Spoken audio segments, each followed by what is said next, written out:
4:32 now, and happening later on today, New York Mayor Adams, along with the mayors of Boston and Chicago and Denver, will be in Washington, D.C. for a hearing on how their cities have handled the migrant crisis. Meanwhile, back at home, a sanctuary city protest is going to be held at City Hall with advocates calling for protections for undocumented immigrants.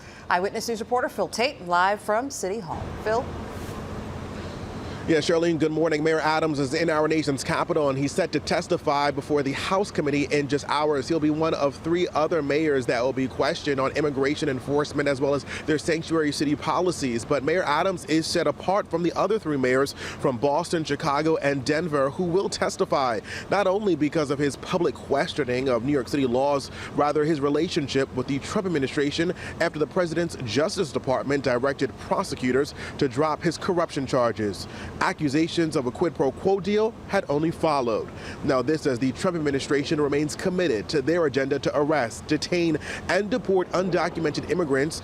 Now the Trump administration had already yanked $80 million in federal funding from a city bank account for its handling of housing migrants, and now city attorneys are suing.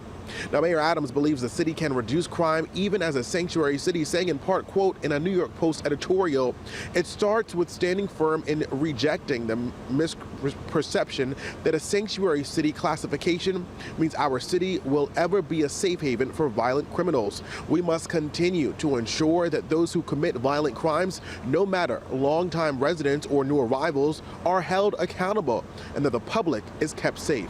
Let's take a listen to these remarks that Mayor Adams gave earlier this week.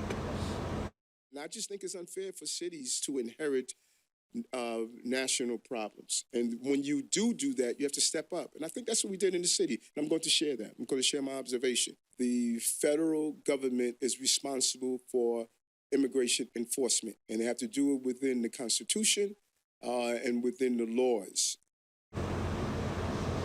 And here at home, and exactly an hour before Mayor Adams is set to testify, advocates will be calling on Mayor Adams to defend immigrant New Yorkers and its long-standing sanctuary city policies. We're live outside of City Hall this morning. I'm Phil Tate, Channel 7 Eyewitness News.